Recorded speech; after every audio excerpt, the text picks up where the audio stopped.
Hey, what's up, everybody? It is me, your boy TPT, coming at you not live and not from Twitch TV.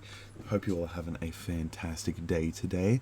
Now, I did discuss this in my final beginner guides video, but I've begun to lay out a set of plans for more advanced guides, which go a lot more in depth regarding particular game mechanics. Now, before we do get into the specifics, I obviously have to give a couple shout outs here. First of all, to the EU4 Casuals and the EU4 Australia Discords. I've mentioned them a million times, but they're pretty chill places to hang out. E4 Australia is obviously for Australians, E4 Casuals is more Europeans and Americans, and as long as you avoid the politics channel, you should be just fine. I'd also like to give a shout out to a Lunatic. He's obviously one of the boys. He provided me with this save file a little while ago. I actually used it for one of my other videos, but as it's a late game one and I currently don't actually have any end game save files, I figured that I would just use it again, give my homie another shout out. He doesn't know about it, and he said I can use this one for any of my videos, so naturally I will be. So be sure to check all of those out in the description down below for Discord invites and obviously his socials as well. So anyway, this video again, as it's more of an advanced guide, what I'm going to be doing is I'm going to be focusing on a lot less broad, a lot more specific, and I'm just going to be going as much into depth on those specific topics as possible. So this particular video is probably, I would actually say it's probably a very important one, as it covers stack compositions. Now, you may be asking if you're new, but frankly, if you're new, you should probably check out my military tactics video first. But anyway, you know, what is stack composition? Well, stack composition is essentially the makeup of the armies that you use. And so I've decided, you know, hey, look, let's cover this in topic, because I've always found that there's a lot of, frankly, there's a lot of beginner guides out there. You know, we all know that's the truth, but I found that there's a distinct lack of more advanced content out there, because everyone's always focusing on the new players, but no one really focuses on the existing ones. And personally, I think that's a real waste opportunity, because when you're talking to the more, you know, the advanced players and that, you get a lot more dialogue, you get a lot more discussion, debate, and you know, constructive criticism as well on what you think, you know, is the best strategy. And you also learn a lot too, you know, because no one's perfect. I don't know everything about this game. You don't know everything about this game. It doesn't matter that I don't know who you is. I just know that, yeah, that's true, because no one knows everything. Flory Worry doesn't know everything about this game. Every time you play, you'll always learn something new. You know, you'll find something that you never knew before. And again, it doesn't matter how many thousands of hours, you'll always be finding new stuff, because Paradox is also always releasing new stuff as well. So anyway, I've got a little bit of a setup here on my in my army template screen, which just gives a bit of a general idea about what's happening.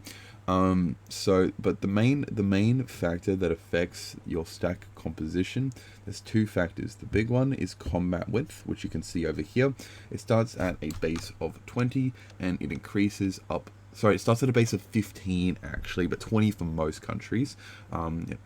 Because that's at level 2, you get the +5. But so I'll just say 20. Because we'll do it as like a European Asia sort of section. I won't look into the New World and that. And it goes all the way up to 40. And as you can see, it jumps a little bit at the start. Then you get like all the +2s once you hit tech 18. Now, I will be basing this off of the current tech which exists, instead of basing off the year values as some people do, as I feel like using tech is a lot more relevant, because you can be much more specific about it.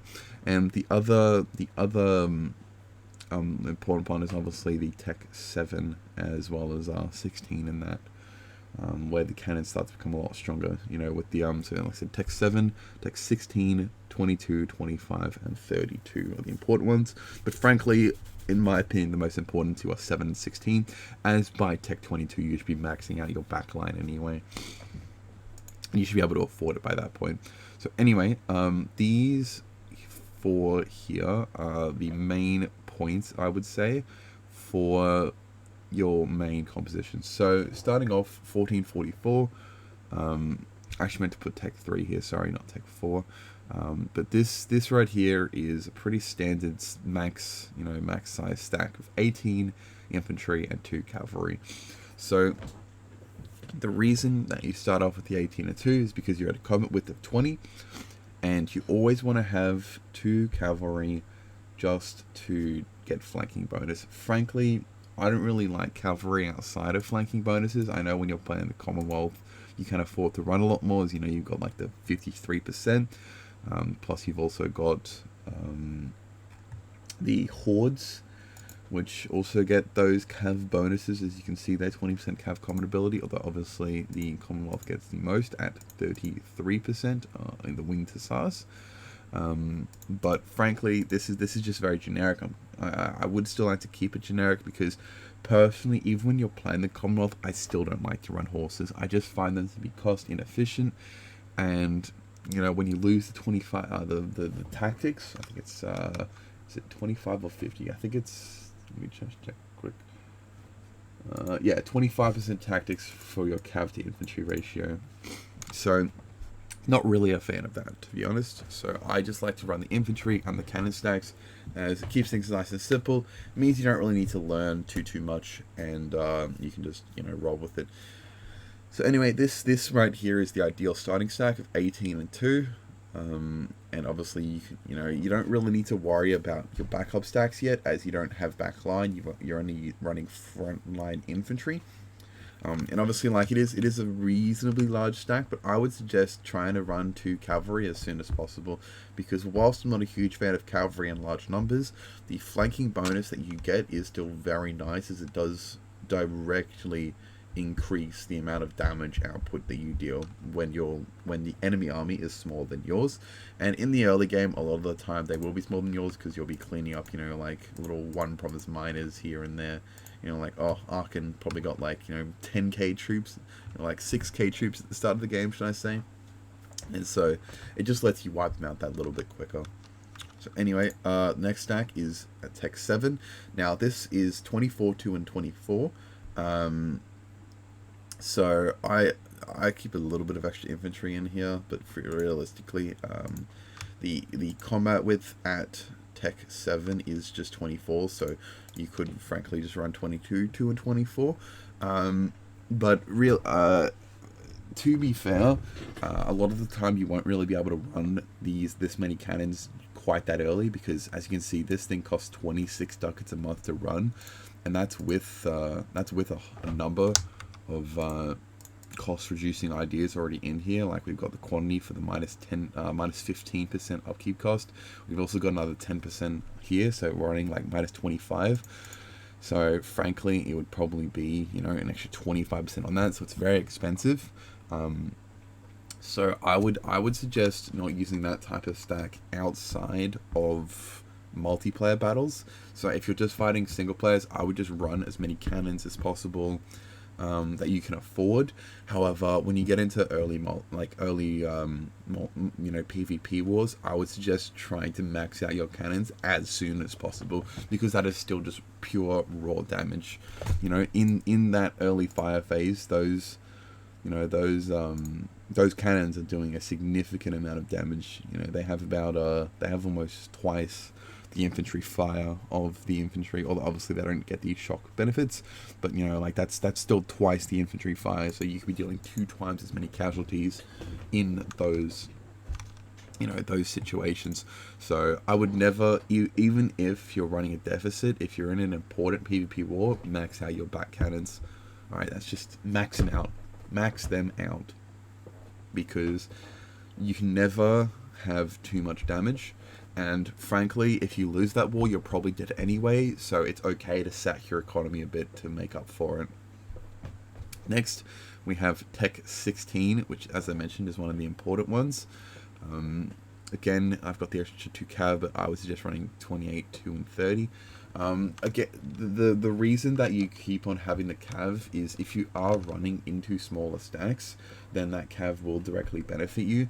And if you if you're fighting PvP battles, you've probably got the same combat width. It doesn't change as much. However, in those PvE battles, you want to be minimizing the casualties that you take, because manpower can still be a bit of a drain in Tech 16, especially if you're expanding as quickly as you should be.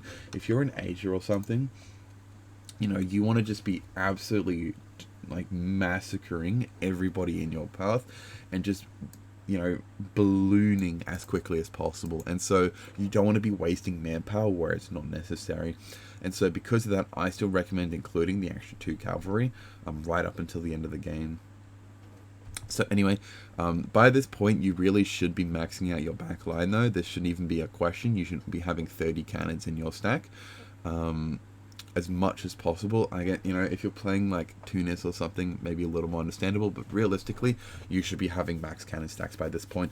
And you should also be starting to create these backup stacks, which are basically just pure infantry. They're about 20 infantry.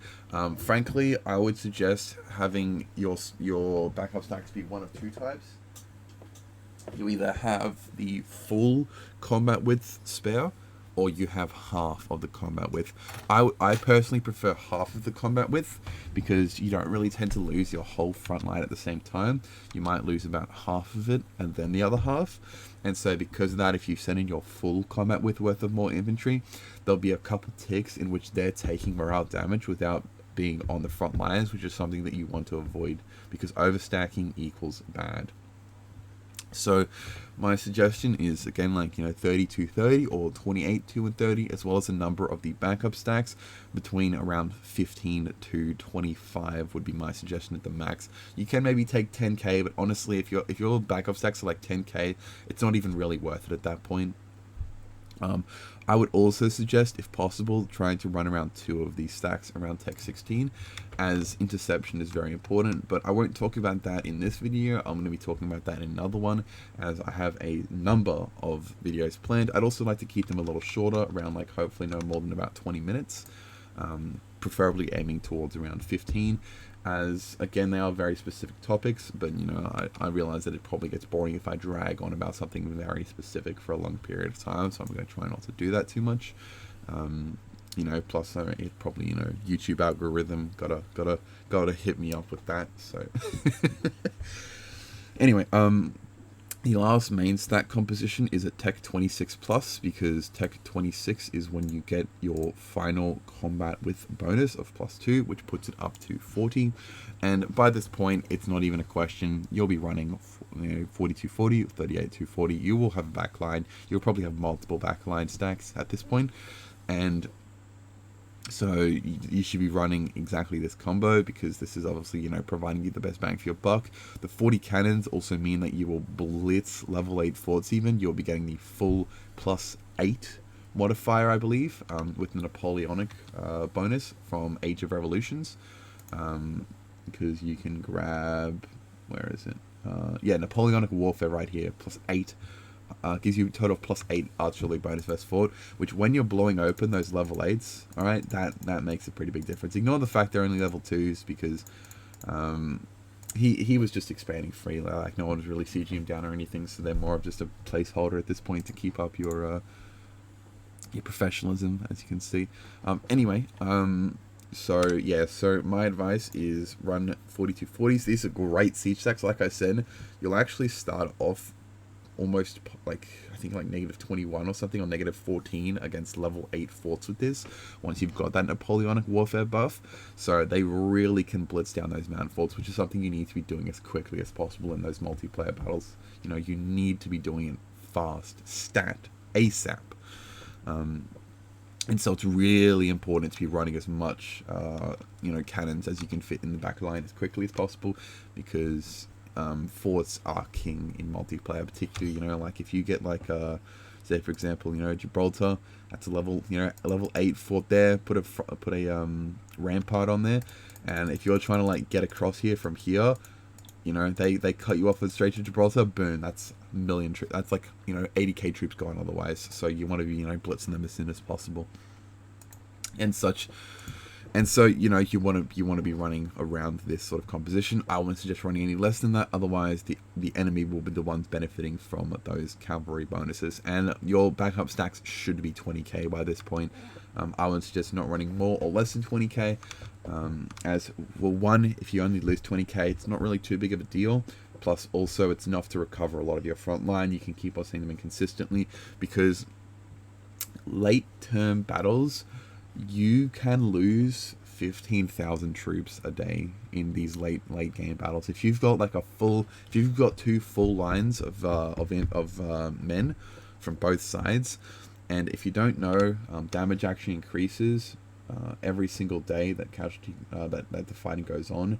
I believe it increases by 1% on every single day. So, and you've got to think that some of these battles will be running for, like, you can have battles that run for over a year, and when you're doing plus 365% extra casualties, you know, you're going to be needing to send in 20k stacks every single day. And so, but see, I've never seen casualties get above 15 to 20,000 per tick, so that's why 20k is an ideal number. Anyway, I've mostly covered what I wanted to cover regarding these stack compositions. You can obviously experiment a little bit, but I would suggest these are pretty much the standard. This one can have a little bit of change, but I was just leaving around 20,000 for almost all tech levels. You could probably drop it to like 10 for tech 7, but especially for these two, you want around 20,000 in your backup stacks, and you should be getting 2 cannon stacks by these 2 points as well. At least 2. I would actually suggest 2 to 3, possibly more, depending on how many fronts you're fighting on, but you want at least about 2 per front, in my opinion. But again, I'll get into that next time. So I hope you guys have enjoyed. If you did, be sure to hit that subscribe button. Be sure to check me out in my socials. I've got an awesome Discord channel. We host EU4 multiplayers every single week. I also stream relatively regularly as well, which you can check that one out in the description down below. And I hope you guys have enjoyed. I have a number of these planned, both militarily and economically wise. I've got a couple ideas for both of them. And so yeah, so I hope you guys have enjoyed, and I will see you all next time. Ciao.